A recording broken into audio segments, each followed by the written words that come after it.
അള്ളാഹുവിന്റെ പരിശുദ്ധ ദീനുൽ ഇസ്ലാം വിമർശിക്കപ്പെടുന്ന ഒരു കാലഘട്ടത്തിലാണ് നമ്മൾ ജീവിക്കുന്നത്. നാം വിചാരിക്കുന്നത് പോലെ മുൻകാലങ്ങളിൽ ഇസ്ലാം വിമർശിക്കപ്പെട്ടിട്ടില്ല എന്നതാണോ അതിനർത്ഥം? അല്ല. അള്ളാഹുവിന്റെ വിശുദ്ധ ഖുർആനും പ്രവാചക ജീവിതവും എക്കാലത്തും വിമർശിക്കപ്പെട്ടിട്ടുണ്ട്.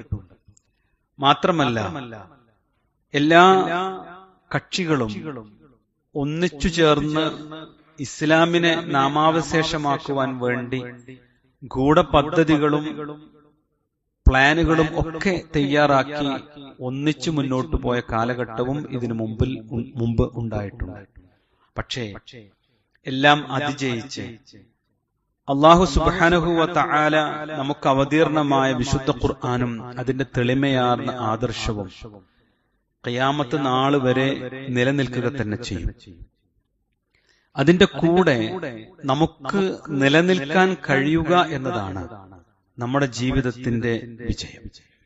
നോക്കൂ, നിങ്ങൾ അള്ളാഹുവിന്റെ പവിത്രമായ ദീനുൽ ഇസ്ലാമിലെ ഒരു പദമാണ് ജിഹാദ് എന്നുള്ളത്. അതിനോട് ചേർത്തുകൊണ്ടാണ് നമ്മുടെ രാജ്യത്ത് പല പ്രശ്നങ്ങളും ഉണ്ടാക്കാൻ ശ്രമിച്ചിട്ടുള്ളത്. ലവ് ജിഹാദായാലും നാർക്കോട്ടിക് ജിഹാദായാലും ബീഫുമായി ബന്ധപ്പെട്ടതാണെങ്കിലും ഒക്കെ അങ്ങനെയാണ്. എവിടെ എന്തെങ്കിലും ഒരു സ്ഫോടനമുണ്ടായാൽ, എവിടെ എന്തെങ്കിലും അർത്ഥത്തിൽ ഒരു മുസ്ലിമിന്റെ പേര് വലിച്ചിഴക്കപ്പെട്ടാൽ, അവിടെയൊക്കെ ഇത്തരം ആളുകൾ ചികഞ്ഞ് അന്വേഷിച്ചുകൊണ്ട് ഇസ്ലാമിനെ വികൃതമാക്കാൻ കഠിനമായി യത്നിക്കുന്നത് കാണുവാൻ പറ്റും. പലപ്പോഴും അല്പജ്ഞാനികളുടെ ചില വേണ്ടാത്ത വർത്തമാനങ്ങൾ മാത്രമായി അത് അലിഞ്ഞു പോവുകയും ചെയ്യാറുണ്ട്. ഈ അടുത്ത് നമുക്കറിയാം, ഇസ്ലാമിലെ വിവാഹം തന്നെ വളരെ അപരിഷ്കൃതമാണ്, ഇസ്ലാമിന്റെ അനന്തരാവകാശം വളരെ അപരിഷ്കൃതമാണ് എന്ന് പറഞ്ഞ് ഒരു വക്കീലും കഴിഞ്ഞ ദിവസം മറ്റൊരു വിവാഹവുമൊക്കെ നമ്മൾ കണ്ടു. ഇന്നലെ മിനിഞ്ഞാന്ന് ഒരു സ്കൂളിലെ വിവാദമായിരുന്നു, മക്കനയുമായി ബന്ധപ്പെട്ട വിവാദം. സഹോദരങ്ങളെ, ഇതിലൂടെ കടന്നു പോകുന്ന ഒരു ശരാശരി മുസ്ലിമിനെ സംബന്ധിച്ചിടത്തോളം അവന്റെ മനസ്സിൽ വല്ലാത്ത അസ്വസ്ഥതകൾ ഉണ്ടാകും. എന്നിട്ട് അവൻ തന്നെ ചിലപ്പോൾ ചിന്തിച്ചു പോകും, ഞാനൊരു ശരിയായ വഴിയിലല്ലേ. അവിടെയാണ് ലിബറൽ കൾച്ചറും അതുപോലെ തന്നെ മതനിരാസവും അതിനെ തുടർന്ന് വരുന്ന ലൈംഗിക വൈകൃതങ്ങളും ലഹരിയും ഒക്കെ ഈ ഒരു സമുദായത്തെ കടന്നാക്രമിക്കുന്നത്. നമ്മൾ അറിയുക, പിശാച് മനുഷ്യനെ പിടികൂടാൻ ഓരോ കാലത്തും ഓരോ കെണികൾ വെച്ചിട്ടുണ്ട് എന്ന് നമ്മളും നമ്മുടെ മക്കളും നമ്മുടെ സമുദായവും തിരിച്ചറിയുക എന്നതാണ് ഇതിന്റെ മർമ്മം. നമുക്ക് ഓരോരുത്തർക്കുമാണ് പരീക്ഷണം. ഈ ഒരു പരീക്ഷണത്തിൽ, ഒരു വിഷയത്തിൽ എന്ത് നിലപാട് നമ്മൾ സ്വീകരിക്കുന്നു എന്നതാണ് റഹ്മാനായ റബ്ബ് പരിശോധിക്കുന്നത്. പെട്ടെന്ന് കാറ്റടിക്കുമ്പോൾ നിലം പൊത്തുന്ന പാഴ്മരങ്ങൾ നമ്മൾ കാണാറുണ്ട്. എന്നാൽ എത്ര വലിയ കൊടുങ്കാറ്റിലും തല ഉയർത്തി നിൽക്കുന്ന വടവൃക്ഷങ്ങളെയും നമ്മൾ കണ്ടിട്ടുണ്ട്. ഇതിൽ ഏതിനെയാണ് നമ്മൾ ഇഷ്ടപ്പെടുക?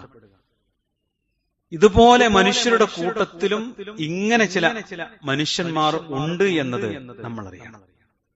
അതിൽ ഏത് വിഭാഗത്തിലാണ് നമ്മൾ ഉള്ളത്? നോക്കൂ, നിങ്ങൾ നിസ്സാരമായ പ്രശ്നങ്ങൾ വരുമ്പോഴേക്ക് തകർന്നു പോകുന്ന മനുഷ്യരുണ്ട്. നിരാശരായി ജീവിതത്തിൽ നിന്ന് തന്നെ ഒളിച്ചോടുന്നവർ ഉണ്ട്.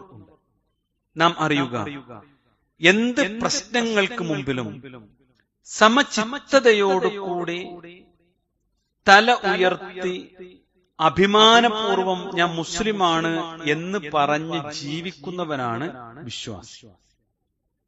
അല്ലാത്തവന് ചിലപ്പോ കണക്ക് പ്രകാരം അവൻ മുസ്ലിം എന്ന ഒരു സൊസൈറ്റിയിൽ ഉൾപ്പെട്ടവൻ ആയിരിക്കാം. പക്ഷേ ഒരു വിജയിച്ച മനുഷ്യനെ കുറിച്ച് റസൂലുള്ളാഹി സ്വല്ലല്ലാഹു അലൈഹി വസല്ലം പറഞ്ഞത് അവന്റെ വിശ്വാസത്തിൽ അവന് കരുത്തുണ്ടാകും എന്നാണ്. റസൂലുള്ളാഹി പറഞ്ഞു അൽ മുഅ്മിനുൽ ഖവിയ്യ്, ഒരു കരുത്തുള്ള നിർഭയനായ വിശ്വാസി. ഈമാനിന്റെ വിഷയത്തിലാണ് ഇവിടെ ഖവിയ്യ് എന്ന് ഉദ്ദേശിച്ചത്. ഖൈറുൻ, അവൻ ഉത്തമനാണ്. വ അഹബ്ബു ഇലല്ലാഹ്, റഹ്മാനായ റബ്ബിന് അവൻ ഏറ്റവും പ്രിയപ്പെട്ടവനുമാണ്. മിനൽ മുഅ്മിനി അദ്ദഈഫ്, ദുർബല വിശ്വാസിയേക്കാൾ.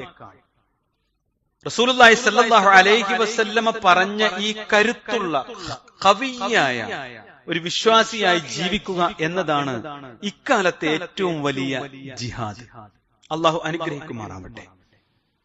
റസൂലുള്ളാഹി സ്വല്ലല്ലാഹു അലൈഹി വസല്ലമ വിവിധങ്ങളായ സന്ദർഭങ്ങളിലൂടെ ഒരു ഖവിയായ മുഅ്മിനായി തീരാൻ നമുക്ക് എങ്ങനെ സാധിക്കുമെന്ന് പഠിപ്പിച്ചിട്ടുണ്ട്.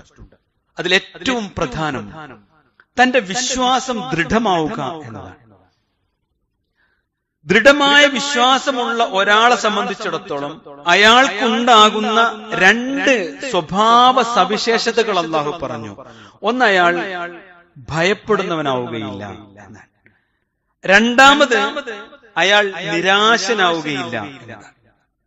ഈ രണ്ട് വികാരങ്ങൾ നമുക്കുണ്ടോ വിശ്വാസികളെ?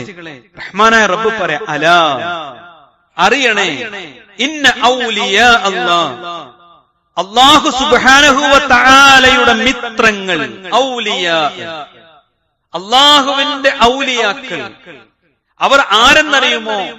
ലാ ഖൗഫുൻ അലൈഹിം, അവർക്ക് യാതൊരു ഭയവും ഉണ്ടാവുകയില്ല. വലാഹും യഹ്സനൂൻ, അവർ സങ്കടപ്പെടുകയില്ല, അവർ ദുഃഖിക്കുകയില്ല, അവർക്ക് നിരാശയുണ്ടാവുകയില്ല എന്ന് അല്ലാഹു സുബ്ഹാനഹു വ തആല പഠിപ്പിക്കുന്നു. ഏതൊരു പ്രതിസന്ധിയിലും വിശ്വാസികൾക്ക് കരുത്ത് വർദ്ധിക്കുകയാണ് ചെയ്യുക. നോക്കൂ, നിങ്ങൾ ആരോരുമില്ലാത്ത ഏതോ ഒരു നാട്ടിൽ നിന്ന് അടിമയായി കടന്നു വന്ന ബിലാൽ ഇബ്നു റബാഹ് എന്ന ഒരു സാധു മനുഷ്യൻ, അയാൾക്ക് അടിമവേല മാത്രമാണ് അറിയുക.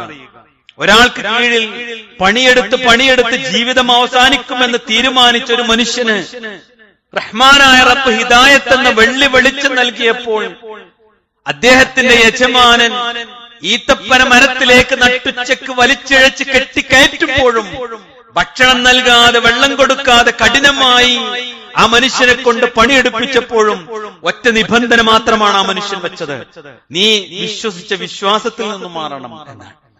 തീർന്നില്ലല്ലോ. ആ നട്ടുച്ച പൊരിവെയിലത്ത് നാം ചരിത്രം എത്ര കേട്ടതാ. അതൊന്നും മനസ്സിലേക്കൊന്ന് കൊണ്ടുവന്ന് നോക്ക്. ആ മരുഭൂമിയിലെ ആ ജ്വലിച്ചു നിൽക്കുന്ന സൂര്യന് കീഴിൽ ആ തിളച്ചു മറിയുന്നത് പോലെ ചൂടുള്ള ആ മണലിൽ മലർത്തിക്കിടത്തി വെള്ളമില്ലാത്ത, ഭക്ഷണം നൽകാത്ത ആ മെലിഞ്ഞുണങ്ങിയ ശരീരത്തിൽ നെഞ്ചിലും വയറിലും ആ മനുഷ്യന് താങ്ങാൻ കഴിയുന്നതിനപ്പുറത്തേക്കുള്ള പാറക്കല്ലുകൾ വെച്ച് കെട്ടി തെണ്ടിപ്പിള്ളേരെ കൊണ്ട് വലിച്ചിഴക്കുമ്പോഴും ബിലാൽ ഇബ്നു റബാഹ് പറഞ്ഞുകൊണ്ടേയിരുന്നു അഹദ് അഹദ് എന്ന്. എന്തേ? ഒരു പേടി ഉണ്ടായില്ലല്ലോ, ഒരു നിരാശയുണ്ടായില്ലല്ലോ ആ മനുഷ്യന്. റളിയല്ലാഹു അൻഹു. ആ വിശ്വാസത്തിലേക്കാണ് നമുക്ക് തിരിച്ചു പോകേണ്ടത്. മുസ്അബ് ഇബ്നു ഉമൈർ റളിയല്ലാഹു അൻഹു സ്വർണ്ണക്കരണ്ടി കൊണ്ടാണ് എന്റെ മുസ്അബ് ജനിച്ചതെന്ന് റസൂലുള്ളാഹി സ്വല്ലല്ലാഹു അലൈഹി വസല്ലം ആത്മഗതം ചെയ്തിട്ടുണ്ട്. എന്നിട്ടോ ഉഹദിന്റെ രണാങ്കണത്തിൽ മരിച്ചു വീണ് ഉടുതുണി കൊണ്ടൊന്നും പുതച്ചു ആ മയ്യത്ത് പുതക്കുമ്പോ കാലിൽ നിന്ന് തലയിലേക്കും തലയിൽ നിന്ന് കാലിലേക്കും എത്താത്തവണ്ണം ദരിദ്രനായി പോയ മുസ്അബ് റളിയല്ലാഹു അൻഹുവിന്റെ വീട്ടിൽ ധാരാളം സമ്പത്തുണ്ടായിരുന്നു. തന്റെ മാതാവിന് ഒരു വാക്ക് കൊടുത്താൽ മതി, ഞാനിതാ തിരിച്ചു വന്നിരിക്കുന്നു എന്ന്. മുസ്അബിന്റെ വസ്ത്രവും മുസ്അബ് റളിയല്ലാഹു അൻഹുവിന്റെ സുഗന്ധവും കാണുവാനും ആസ്വദിക്കുവാനും വേണ്ടി ചെറുപ്പക്കാർ ആ മക്കയുടെ തെരുവോരങ്ങളിൽ അദ്ദേഹത്തെ കാത്തിരുന്ന ഒരു കാലമുണ്ടായിരുന്നു. മുസ്അബ് റളിയല്ലാഹു അൻഹുവിന് തന്റെ ജീവിതത്തിൽ അദ്ദേഹത്തിന് സങ്കടമുണ്ടായിട്ടില്ല. അദ്ദേഹത്തിന്റെ ജീവിതത്തിൽ ആ സഹാബിക്ക് ഭയമുണ്ടായിട്ടില്ല. നോക്കൂ നിങ്ങൾ, അനസ് ബിൻ നദർ റളിയല്ലാഹു അൻഹു ഉഹദിന്റെ രണാങ്കണത്തിലേക്ക് പോകുമ്പോ ഖാലിദ് ബിൻ വലീദ് റളിയല്ലാഹു അൻഹു ചോദിക്കുന്നുണ്ട്, താങ്കൾ എങ്ങോട്ടാണ്?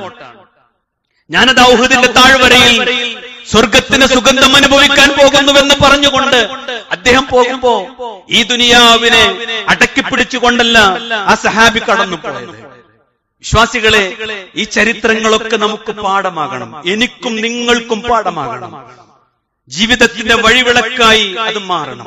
നിരാശയുടെ, സങ്കടത്തിന്റെ ഇനി എന്ത് എന്ന ചോദ്യത്തിന് റഹ്മാനായ റബ്ബിന്റെ അടുക്ക് എനിക്ക് തെളിഞ്ഞ വഴിയുണ്ടെന്ന് ഉറക്കെ പറയാനുള്ള ധൈര്യമാണ് നമുക്കുണ്ടാവേണ്ടത്. നോക്കൂ നിങ്ങൾ, പ്രതിസന്ധികൾ ഉണ്ടാകുമ്പോഴാണ് യഥാർത്ഥ ഫിത്രത്തിലേക്ക് നാം തിരിച്ചു പോവുക.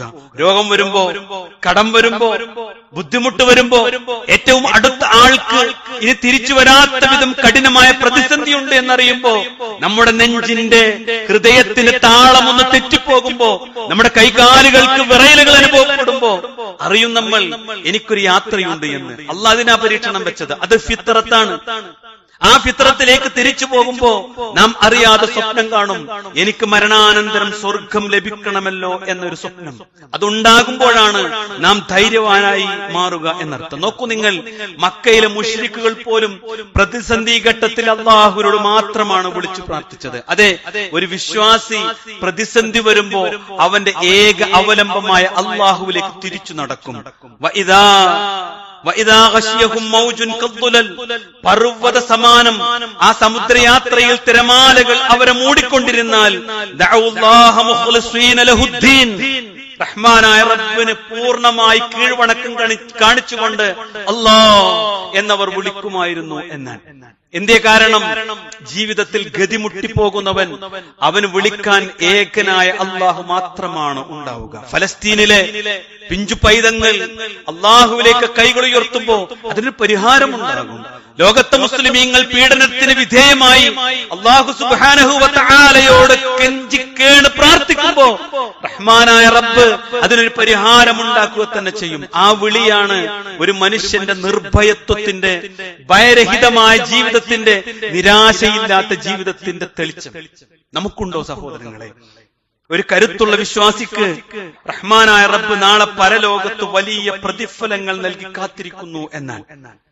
അവർ പ്രതിഫലങ്ങൾ കാണുമ്പോ അവർ പറഞ്ഞു പോകും എന്നാണ്. നോക്കൂ നിങ്ങൾ, ഈ ഹദീസ് നമ്മോടാണ്.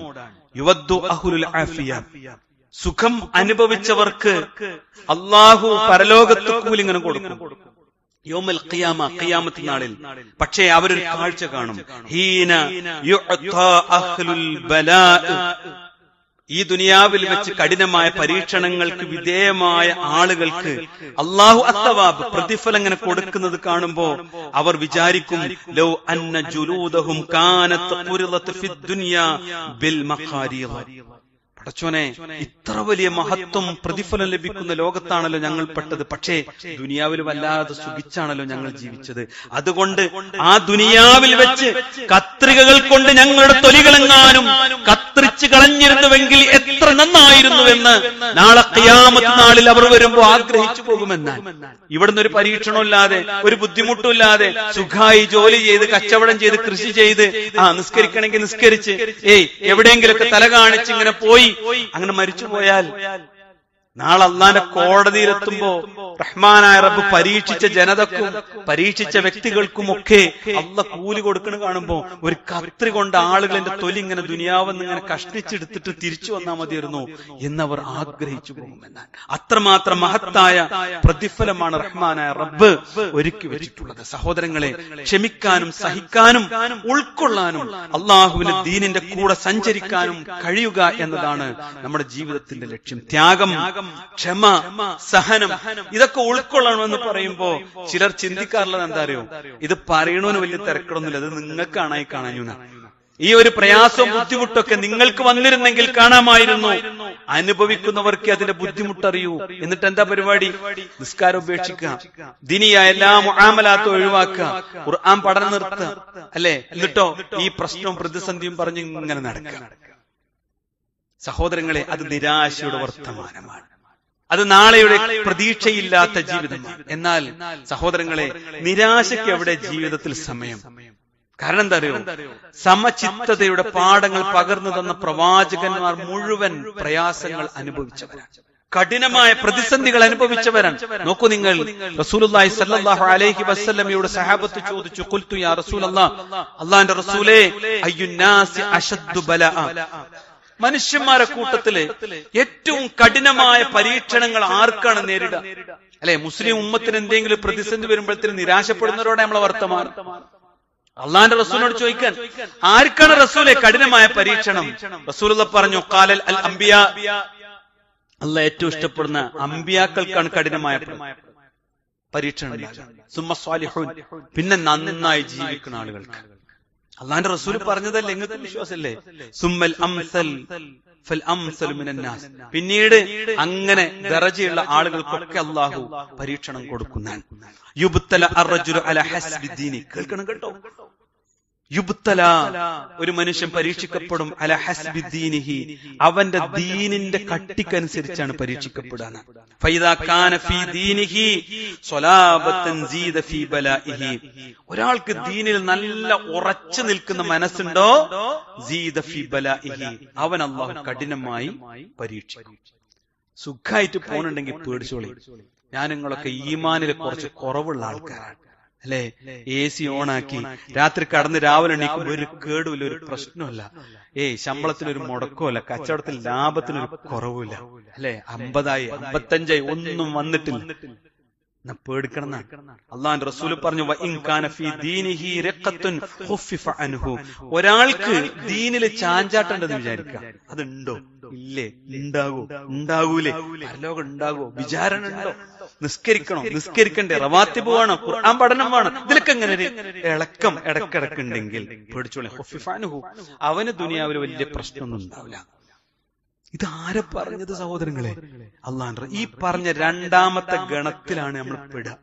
അള്ളാഹു നമ്മെ കാത്തു സംരക്ഷിക്കുമാറാവട്ടെ. അതുകൊണ്ട് ഈ ഇസ്ലാമിന് വരുന്ന പരിക്കുണ്ടല്ലോ, അത് എന്റെ കൂടി പരിക്കാണ് എന്ന് മനസ്സുകൊണ്ട് വിശ്വസിക്കാനും ഉൾക്കൊള്ളാനും അള്ളാഹുവിന്റെ ദീനിന് നേരെ വരുന്ന ഈ അസ്ത്രങ്ങൾക്ക് നേരെ ദീന് കൊണ്ട് പ്രതികരിക്കാനും ജീവിതം കൊണ്ട് മാറ്റുരക്കാനും നമുക്ക് സാധിക്കുക എന്നതാണ്. നോക്കൂ നിങ്ങൾ, പ്രവാചകന്മാരുടെ ചരിത്രത്തിൽ 1-2 കാര്യങ്ങൾ ഞാൻ പറയാം, അല്ലെ? ഏറെ സന്തോഷത്തോടു കൂടിയ നൂഹ് നബി അലൈഹിസ്സലാം ആ പ്രബോധനത്തിന് ഇറങ്ങിയത്. മക്കളുണ്ടായിരുന്നു ധാരാളം. അദ്ദേഹത്തിന് ഏറെ ഇഷ്ടമുണ്ടായിരുന്ന മകനായിരുന്നു കൻആൻ. പക്ഷേ വിശ്വാസം അങ്ങോട്ട് പറഞ്ഞപ്പോ മകൻ വിശ്വസിച്ചില്ല. പ്രളയമുണ്ടായി. നൂഹ് നബി അലൈഹിസ്സലാമക്ക് അറിയാം ഇനി രക്ഷയില്ലെന്ന്. പക്ഷെ ആ മകൻ ഇങ്ങനെ മുങ്ങി മരിക്കുന്നത് കണ്ണുകൊണ്ട് കാണേണ്ടി വന്നു. ആർക്ക്? നൂഹ് എന്ന പ്രവാചകന്. അള്ളാഹ് പരീക്ഷിച്ചില്ലേ സഹോദരങ്ങളെ? കഠിനമായ രോഗമാണ് അയ്യൂബ് അലൈഹിസ്സലാമക്ക് ഉണ്ടായത്. എല്ലാവരും ഉണ്ടായിരുന്നു, വലിയ സമ്പന്നനായിരുന്നു, എല്ലാം പോയി. അവസാനം മക്കൾ വരെ ഇട്ടേച്ചു പോയി. എല്ലാം നഷ്ടപ്പെട്ടുകൊണ്ട് അയ്യൂബ് നബി അലൈഹിസ്സലാം അള്ളാഹുവിന്റെ കോടതിയിലേക്ക് പ്രാർത്ഥിച്ച് ജീവിക്കുന്നത് നമുക്ക് കാണാൻ പറ്റും, അല്ലേ? യൂനുസ് നബി അലൈഹിസ്സലാം ഒരു മത്സ്യത്തിന്റെ വായിൽ അകപ്പെട്ടു പോയിട്ടുണ്ട്. കഠിനമായ പരീക്ഷണത്തിന് അദ്ദേഹം വിധേയനായിട്ടുണ്ട്. ജനിച്ച നാളിൽ പെട്ടിയിലേക്ക് വലിച്ചെറിയ പെട്ടിയിൽ അടക്കപ്പെട്ട് ആ നൈൽ നദിയിലൂടെ ഒഴുക്കപ്പെട്ട് ഫിർഔനിന്റെ കഠിനമായ പരീക്ഷണങ്ങളിലൂടെ പീഡനങ്ങൾക്ക് വിധേയമായി കൊണ്ട് കടന്നുപോയ മൂസാ നബി അലൈഹിസ്സലാം കഠിനമായി പരീക്ഷിക്കപ്പെട്ടിട്ടുണ്ട്, അല്ലെ? റസൂലുള്ളാഹി സ്വല്ലല്ലാഹു അലൈഹി വസല്ലമ പറഞ്ഞില്ലേ, തീയിലേക്ക് വലിച്ചെറിയപ്പെട്ട ഇബ്രാഹിം നബി അലൈഹിസ്സലാമയുടെ ചരിത്രം. അല്ലാഹ് ഏറെ ഇഷ്ടപ്പെട്ട പ്രവാചകന്മാരൊക്കെ തീച്ചുളയിലൂടെ കടന്നു പോയിട്ടുണ്ട്. നമ്മുടെ പ്രവാചകൻ മുഹമ്മദ് മുസ്തഫ റസൂൽ കരീം സല്ലല്ലാഹു അലൈഹി വസല്ലമ അനാഥനായിരുന്നു. 6-ാമത്തെ വയസ്സിൽ ഉമ്മ മരണപ്പെട്ടിട്ടുണ്ട്. താൻ ഏറെ സ്നേഹിച്ച് തന്നെ വളർത്തിയ പിതൃവൻ അബൂ ത്വാലിബ് താൻ ചൊല്ലിക്കൊടുത്ത കലിമ ചൊല്ലാതെ മരിച്ചുപോയതിന്റെ വ്യഥ പ്രവാചക ജീവിതത്തിൽ ഉണ്ടായിട്ടുണ്ട്. താനേറെ സ്നേഹിച്ച തന്റെ ഭാര്യ ആയിഷ റളിയല്ലാഹു തആല അൻഹക്കെതിരെ വ്യഭിചാരാരോപണം നേരിടേണ്ടി വന്നിട്ടുണ്ട് പ്രവാചകൻ മുഹമ്മദ് മുസ്തഫ റസൂൽ കരീം സല്ലല്ലാഹു അലൈഹി വസല്ലം. പട്ടിണി കിടന്നിട്ടുണ്ട്. തായിഫിൽ നിന്ന് കുടുംബം എറിഞ്ഞാട്ടിയിട്ടുണ്ട്, അല്ലെ? ഈ കഠിനമായ പരീക്ഷണങ്ങൾ ആൺമക്കളൊക്കെ മരണപ്പെട്ടു പോയിട്ടുണ്ട്. എന്തിനേറെ മരിക്കാൻ കിടക്കുന്ന സമയത്ത് പോലും പ്രവാചകന് വഹി ലഭിച്ചത്, താങ്കൾ മരിച്ചാൽ ഏതാനും സമയം കഴിഞ്ഞ മകൾ ഫാത്തിമ മരിക്കുമെന്ന്. എന്തെല്ലാം പരീക്ഷണങ്ങൾ, എന്തെല്ലാം പ്രതിസന്ധികൾ. ഖബ്ബാബ് റളിയല്ലാഹു അൻഹുവിന്റെ ചരിത്രം, സുമയ്യ ബീവിയുടെ ചരിത്രം വിശ്വാസികളെ ജീവിതത്തിൽ കുറച്ച് വായിക്കേണ്ടിയിരിക്കുന്നു. നമ്മുടെ ജീവിതത്തിന്റെ സുഖലോലുപതയിൽ നിന്ന് ഇസ്ലാം ഒന്ന് വിമർശിക്കപ്പെടുമ്പോ ആരെങ്കിലും വയസ്സായ രണ്ടാൾക്കാർ പോയി നിക്കാഹ് കഴിച്ച് വയസ്സായി പോയ ആൾക്കാർ രജിസ്റ്റർ വിവാഹം നടത്തിയിട്ട് ഞങ്ങളിതാ ഇസ്ലാമിനെതിരാന്ന് പറയുമ്പോഴത്തേന് ഇസ്ലാമിലേക്കൊന്ന് നോക്കിയിട്ട് ഖുർആൻ കുറച്ച് തെറ്റാണെന്ന് ചിന്തിക്കുന്നുണ്ടെങ്കിൽ, നിസ്കാരത്തിലേക്ക് ഒരു മടുപ്പ് വരുന്നുണ്ടെങ്കിൽ ചിന്തിച്ചോ. ജീവിതത്തിൽ നമുക്ക് ലഭിച്ച അമൂല്യമായ സമ്പത്ത് ഇട്ടെറിയാനാണ് തീരുമാനിച്ചത് എന്നത്. അള്ളാഹ് പറഞ്ഞതാ, ഇതാണ് പരീക്ഷണം. നമ്മുടെ ജീവിതത്തിൽ നാം ഇസ്ലാമിനെ എങ്ങനെ നോക്കിക്കാണുന്നു, എങ്ങനെ ഇസ്ലാം സ്വീകരിക്കുന്നു എന്നതാണ് ഓരോ വ്യക്തിയുടെയും പരീക്ഷണം. ആരൊക്കെ ഊതിക്കെടുത്താൻ ശ്രമിച്ചാലും അള്ളാഹുവിന്റെ പവിത്രമായ ദീനുൽ ഇസ്ലാം അത് പ്രോജ്വലമായ ഖിയാമത്ത് നാൾ വരെ നിലനിൽക്കുക തന്നെ ചെയ്യുമെന്നത് അള്ളാഹുവിന്റെ വാഗ്ദാനമാണ്. 14 നൂറ്റാണ്ട് അക്ഷരവ്യത്യാസമില്ലാതെ വിശുദ്ധ ഖുർആനും ഈ 14 നൂറ്റാണ്ട് പ്രവാചക ജീവിതം നിലനിൽക്കുന്നുവെങ്കിൽ നാം മരിച്ചാലും ഇത് ഇതിനേക്കാൾ പ്രോജ്വലമായി നിലനിൽക്കും. നമുക്കുള്ള പരീക്ഷണം ഇത്രയേ ഉള്ളൂ. നീ ഇതിന്റെ കൂടെയുണ്ടോ? നിന്റെ കുടുംബമുണ്ടോ? നീ നാട്ടിൽ ഇസ്ലാമിനെ സ്നേഹിച്ചവരുടെ കൂട്ടത്തിലുണ്ടോ എന്ന ചോദ്യത്തിന് മറുപടി അള്ളാഹു അനുഗ്രഹിക്കുമാറാവട്ടെ.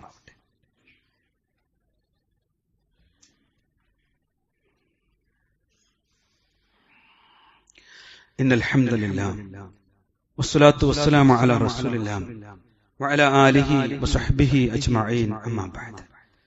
ബഹുമാന്യരായ സത്യവിശ്വാസികളെ, അള്ളാഹുവിന്റെ വിധിവിലക്കുകൾ സൂക്ഷിച്ചുകൊണ്ട് ജീവിക്കണേ എന്ന് ഒരിക്കൽ കൂടി ഓർമ്മപ്പെടുത്തുകയാണ്. നമുക്ക് എന്തുകൊണ്ട് സാധ്യമാകുന്നില്ല?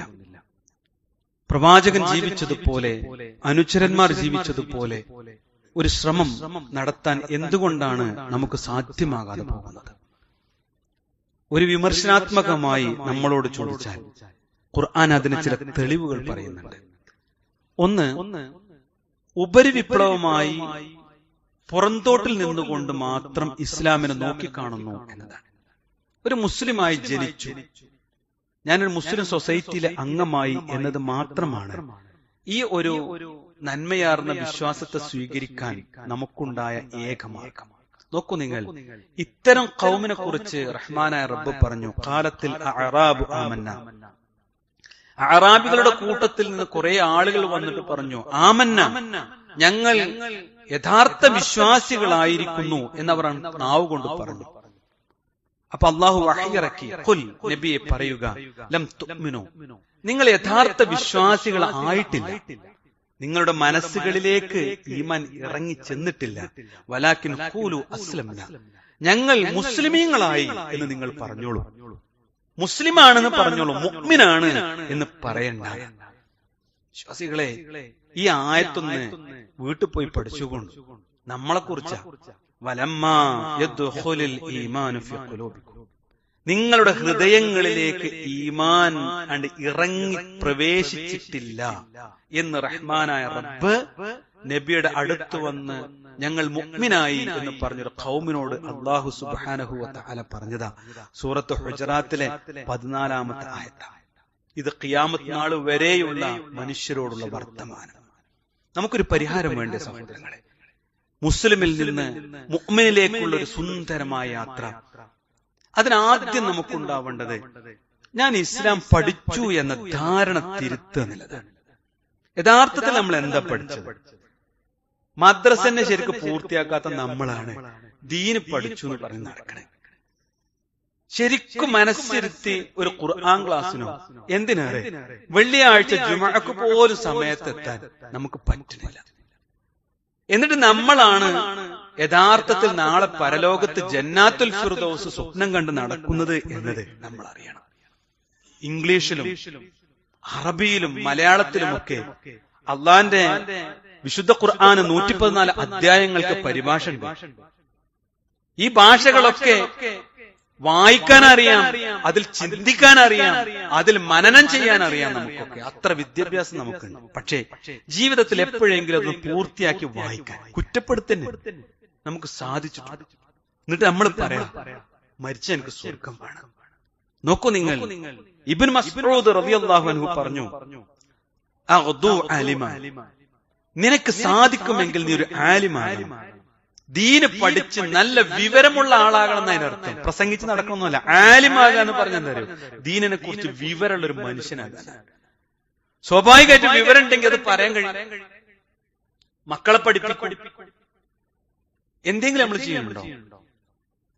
ഔ മുത്തഅല്ലിമ, അല്ലെങ്കിൽ നീ ഒരു ദീന് പഠിക്കുന്ന ആളാണ്.